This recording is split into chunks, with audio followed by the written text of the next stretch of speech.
Hello friends, welcome to our channel. TNPSC Combined Statistical Services Examination Notification 14th September 15th October 15th September 14th October apply பண்றதுக்கு time இருக்கு. Exam January 21st 29th இருக்கு. நடுவுல நமக்கு நிறைய 4 months time இருக்கு. This is a golden opportunity for mathematics graduates. அதனால நல்லா prepare பண்ணுங்க. நம்ம சேனல்ல இந்த எக்ஸாம்க்கு தேவையான ஒரு 40% போர்ஷன் ஆல்ரெடி கம்ப்ளீட் பண்ணியிருக்கோம். இப்போ தொடர்ந்து வீடியோஸ் கொடுத்துட்டு இருக்கேன். இது இந்த எக்ஸாம்க்கு ப்ரிப்பேர் பண்ணுறதுக்கு தேவையான 10 யூனிட்ஸுக்கும் தேவையான ஸ்டடி மெட்டீரியலும் எம்சிக்யூஸும் ரெடியாக இருக்குது. வேணுங்கிறவங்க கான்டாக்ட் பண்ணி வாங்கிக்கோங்க. இதை பர்ச்சேஸ் பண்ணுறவங்கள ஒரு டெஸ்ட் பேட்சில் ஆட் பண்ணி கண்டினியூஸாக டெஸ்ட்டு கண்டக்ட் பண்ணிகிட்ருக்கேன். இந்த ஸ்டடி மெட்டீரியலை வாங்கிட்டு நம்ம சேனலில் வச்சு அப்படியே நீங்கள் படித்து எக்ஸாமே கிளியர் பண்ணுற அளவுக்கு நான் வீடியோஸ் கொடுத்துருக்கேன். இல்லை எனக்கு அது பத்தாது அப்படின்னு நினச்சிங்கன்னா ஆன்லைன் கிளாஸஸும் கண்டக்ட் பண்ண போகிறேன். வேணுங்கிறவங்க கான்டாக்ட் பண்ணுங்கள். ஸ்டடி மெட்டீரியல் எம்சிக்யூஸ் வாங்கி வச்சுட்டு ப்ரிப்பேர் பண்ண ஆரம்பிச்சிங்கன்னா இன்னும் 4 மாதம் டைம் இருக்குது. அழகாக ப்ரிப்பேர் பண்ணி முடிச்சிடலாம். இதில் முக்கியமாக இன்னொரு விஷயம் என்ன அப்படின்னு கேட்டிங்கன்னா, யூஜி டிஆர்பி மேத்தமெட்டிக்ஸ் 2 பேப்பர் 2க்கும் இதே சிலபஸ் தான்.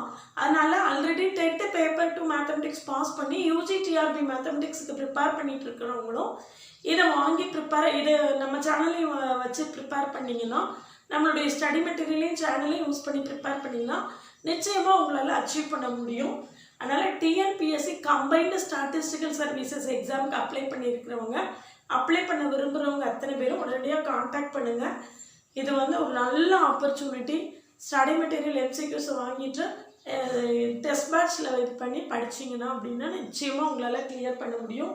ஆல்ரெடி நம்ம சேனலில் 40% போர்ஷன் கம்ப்ளீட் பண்ணியிருக்கேன். இன்னும் மீதி உள்ள போர்ஷனும் தொடர்ந்து வீடியோஸ் கொடுத்துட்ருக்கேன். இதை கண்டினியூஸாக சேனலை வாட்ச் பண்ணுங்கள். ஒரு டெலகிராம் குரூப்போட லிங்க் கொடுக்குறேன், அதை ஜாயின் பண்ணிக்கோங்க. அதில் ஃபர்தராக ப்ராப்ளம்ஸ் எம்சிக்யூஸ் எல்லாமே சால்வ் பண்ண போகிறேன். இல்லை பாருங்கள், கன்சிஸ்டன்சி ஆஃப் டேட்டா இல்லை ஆட்ரிபியூட்ஸில் இதுக்கு முன்னால் ஒரு வீடியோ கொடுத்துருக்கேன். இது ஆட்ரிபியூட்ஸில் செகண்ட் பார்ட்டு. இது கண்டிஷன் ஃபார் கன்சிஸ்டன்சி. கொடுத்துருக்கக்கூடிய டேட்டா கன்சிஸ்டண்ட்டாக இருக்கா இல்லையா அப்படின்னு எப்படி செக் பண்ணுறது அப்படிங்கிறதுக்கான இது. இன்னும் அசோசியேஷன் ஆஃப் டேட்டா மட்டும் இருக்குது, அதோட ஆட்ரிபியூட்ஸ் முடிஞ்சிடும். இதில் பாருங்கள், condition for consistency. Condition for கன்சிஸ்டன்சியில் என்ன கண்டிஷன், ஒரே ஒரு ஆட்ரிபியூட் தான் இருக்குது அப்படின்னு சொல்லியாச்சுன்னா நம்மளுக்கு அதனுடைய எல்லா கிளாஸ் ஃப்ரீக்வன்சிஸும் பாசிட்டிவாக இருக்கணும். இந்த பாருங்கள், A class frequency of A greater than or equal 0. அதனுடைய கான்ட்ரரி ஆட்ரிபியூட் என்னது, class frequency of alpha greater than or equal 0. அப்போ நம்மளுக்கு எத்தனை கண்டிஷன்ஸ் வருது, 2 கண்டிஷன் வருது. இப்போ 2 ஆட்ரிபியூட் கொடுத்துருக்கு, ஏபின்னு 2 ஆட்ரிபியூட் கொடுத்துருக்கு. அப்போ நம்மளுக்கு என்னென்ன கிளாஸ் ஃப்ரீக்வன்சிஸ் வரும் பாருங்கள். கிளாஸ் ஃப்ரீக்வன்சி ஆஃப் ஏபி பாசிட்டிவாக இருக்கணும். Class frequency of A beta, alpha beta எல்லாமே பாசிட்டிவாக இருக்கணும். அப்படி இருந்ததுன்னா இதை கண்டிஷன். இதில் நம்மளுக்கு எத்தனை இருக்குதுன்னு பார்த்தீங்கன்னா 2 ஸ்கொயர் கண்டிஷன்ஸ் இருக்கும். இது ஏபிசி 3 எடுத்துட்டோம்னா ஆட்டோமேட்டிக்காக நம்மளுக்கு 2⁻3 8 கண்டிஷன்ஸ் இருக்கும். 8 கண்டிஷன்ஸ் என்ன அப்படிங்கிறது வேணால் எழுதி பார்க்கலாம். மாற்றி மாற்றி எழுத வேண்டியதான். முதல்ல எல்லாம் பாசிட்டிவ், அடுத்தது ஏபி காமா, அடுத்தது ஏ பீட்டா சி, அடுத்தது ஆல்ஃபா பிசி, அடுத்தால பாருங்கள் alpha beta C, alpha B gamma, A beta gamma, 4 3 7 வந்துருச்சு. அடுத்து ஆல்ஃபா பீட்டா காமா, சரிதானா 8. இது எல்லாமே என்ன செய்யணும், பாசிட்டிவாக இருக்கணும். இதில் இன்னும் இதை பாசிட்டிவாக இருக்கணும் அப்படிங்கிறத விட இன்னும் சிம்பிளிஃபை பண்ணணும்னு வச்சுக்கோங்களேன். இப்போ ஃபஸ்ட்டு கண்டிஷனில் இது class frequency of A greater than or equal to class frequency of alpha greater than or equal 0. அப்போ கிளாஸ் ஃப்ரீக்வன்சி ஆஃப் ஆல்ஃபாவை நம்ம எப்படி எழுதலாம், ஆல்ஃபா டாட் என்னு எழுதலாம். ஆல்ஃபாவை பழையபடி எப்படி எழுதலாம், 1 - a டாட் n எழுதலாம். அப்போ n - a dot n equal to n minus class frequency of A. Class frequency of A நம்மளுக்கு எப்படி வரணும், greater than or equal to 0 இருக்கணும். அப்படின்னா இது எப்படி எழுதலாம்? n greater than or equal to class frequency of A. அல்லது எப்படி எழுதலாம்? class frequency of A less than or equal to n. இந்த alpha greater than or equal to 0ன்ற கண்டிஷனை சிம்பிளிஃபை பண்ணி இந்த மாடலுக்கு கொண்டு வந்திருக்கேன். அப்போ நம்மகிட்ட கொடுத்துருக்கக்கூடிய டேட்டா என்ன மாதிரி இருக்கோ அதுக்கு தக்கன நம்ம வந்து கொடுத்துருக்கக்கூடிய கண்டிஷனை சிம்பிளிஃபை பண்ணி எழுதிக்கலாம். இப்போ அடுத்தால பாருங்கள், அடுத்தால 2 அட்ரிபியூட் கொடுத்துருந்தது. அதில் AB greater than or equal to 0. அடுத்தது A beta greater than or equal to 0ன்னு வச்சுக்கோங்க. A beta greater than or equal to 0வை சிம்பிளிஃபை பண்ணி பார்க்கணும். ஏ பீட்டாவை நம்ம எப்படி எழுதலாம்? ஏ பீட்டா டாட் என்னு எழுதலாமா? அப்போ ஏ இன்ட்டு பீட்டாவை எப்படி எழுதலாம்? 1 மைனஸ் பி டாட் என்னு எழுதலாம். அப்போ A dot N minus AB dot N வந்துருமா? ஏ டாட் என்னங்கிறது என்னது? Class frequency of A. AB dot என்னங்கிறது என்னது? Class frequency of B. அப்போ இது என்ன ஆயிருது? A which is greater than or equal to 0 போடும்போது class frequency of A greater than or equal to class frequency of AB. இந்த மாதிரி கொடுத்துருக்கக்கூடிய 4 கண்டிஷனையும் நம்ம இந்த மாதிரி ஸ்ப்ளிட் பண்ணி எல்லாமே பாசிட்டிவாக எழுதணும்னா எழுதிக்கலாம். இப்படி எழுதி செக் பண்ணால் நம்மளுக்கு கொடுத்து இப்படி எல்லாத்தையுமே நம்ம வந்து கொடுத்துருக்கக்கூடிய கண்டிஷனை இந்த மாதிரி மாற்றுறதுக்கு நம்ம படிச்சுக்கணும். அப்படி இல்லாமல் மெமரைஸ் பண்ணனா கஷ்டம். மெமரைஸ் பண்ணால் ரொம்ப ரொம்ப கஷ்டம். எப்படி பார்த்துக்கிட்டீங்க அப்படின்னு சொல்லியாச்சுன்னா, ஒருவேளை கொடுத்துருக்கக்கூடிய டேட்டாவில் ஏயும் ஏபியும் தான் இருக்குது அப்படின்னா, ஐயோ ஏயும் ஏபியும் தானே இருக்குது, என்ன பண்ணுறது அப்படின்னு இல்லாமல் இதை வச்சு அந்த டேட்டா வந்து கன்சிஸ்டண்ட்டாக இல்லையா அப்படிங்கிற முடிவுக்கு நம்ம வர முடியும். இதே மாதிரி 3 அட்ரிபியூட் இருக்குது. இதில் பாருங்கள், ஏபி காமா எடுத்துக்கோங்க. AB gamma greater than or equal to 0 போடணும். அப்போ இது ஏபி காமா டாட் என்னு எழுதிட்டு AB into 1 minus C dot N. அப்போ இதை எப்படி எழுதலாம்? AB dot N minus ABC dot N எழுதிடலாம். அப்போது ஏபி மைனஸ் ஏபிசி சரிங்களா? AB minus ABC. அப்போ இது என்ன ஆயிரும்? greater than or equal to 0 அப்படின்னா AB greater cardinal class frequency of AB greater than or equal to class frequency of ABC. இந்த மாதிரி நம்ம சிம்பிளிஃபை பண்ணி இந்த சிம்பிளிஃபைடு ஃபார்முக்கு எந்த கொடுத்துருந்தாலும் எந்த கிளாஸ் ஃப்ரீக்வன்சி கொடுத்துருந்தாலும் நம்ம இந்த மாதிரி கன்வெர்ட் பண்ணி எழுத படிச்சுக்கணும். அப்படி படிச்சுக்கிட்டிங்கன்னா எந்த ப்ராப்ளம் போடுறதுனாலும் ஈஸியாக இருக்கும். இப்போ இந்த 1 or 2 ப்ராப்ளம்ஸ் ஒர்க் பண்ணி பார்த்தோன்னா உங்களுக்கு வந்து அது ஐடியா கிடைக்கும்.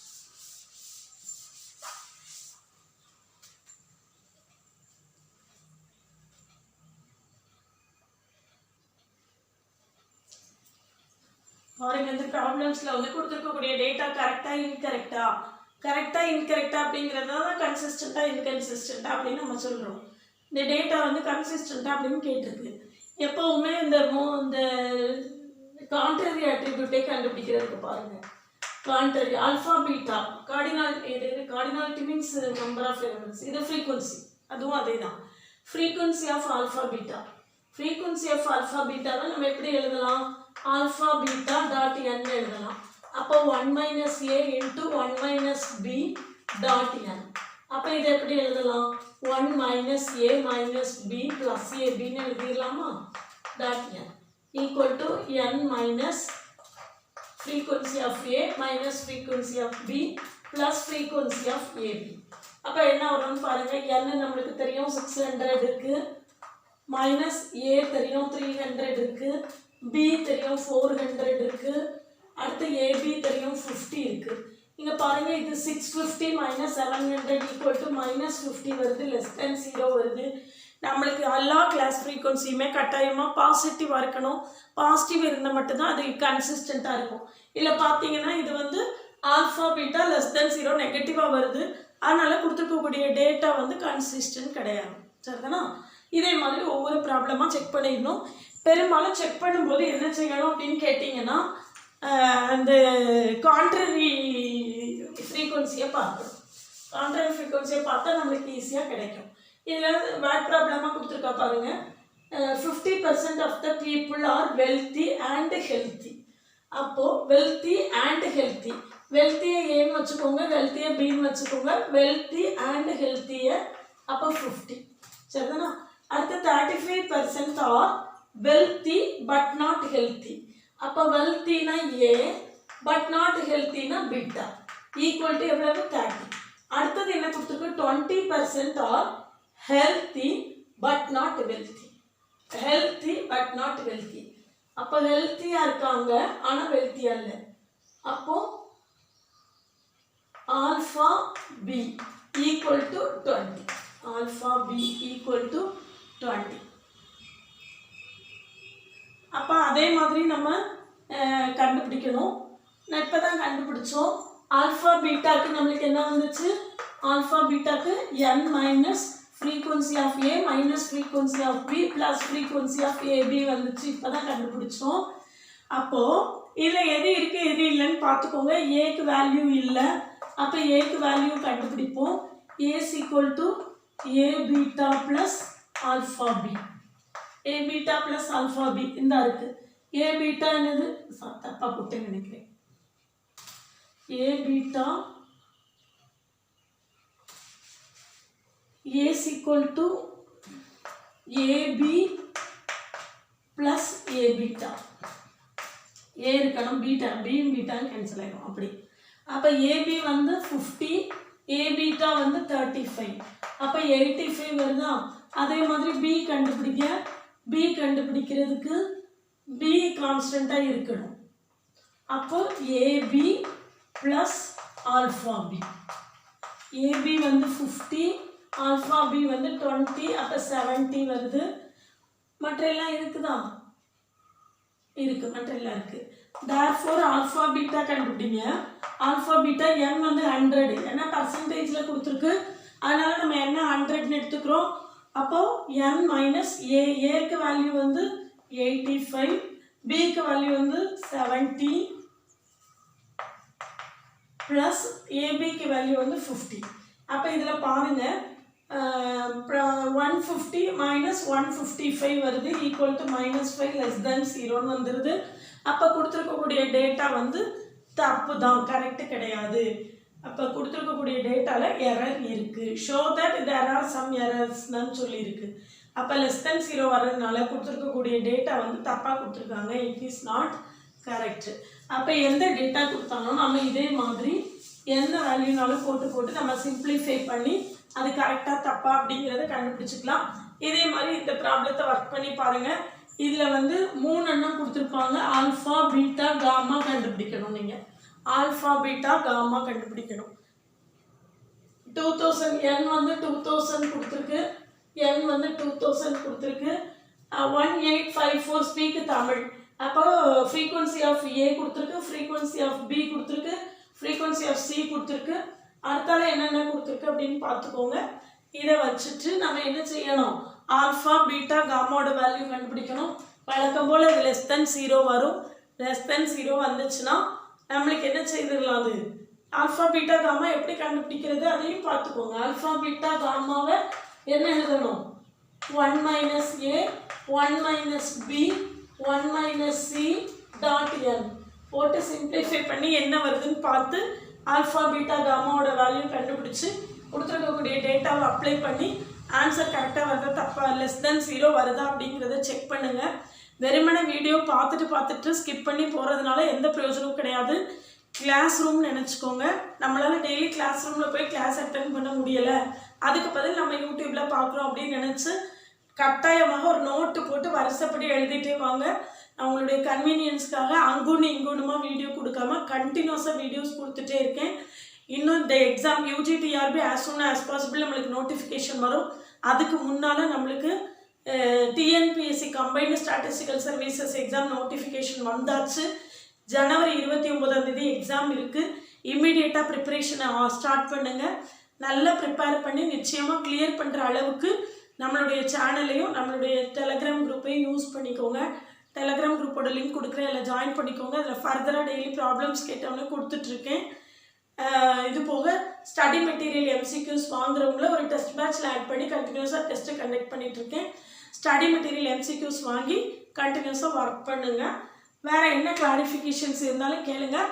ஸ்டாட்டிஸ்டிக்கல் எக்ஸாமுக்கு இம்மீடியட்டாக அப்ளை பண்ணுங்கள்.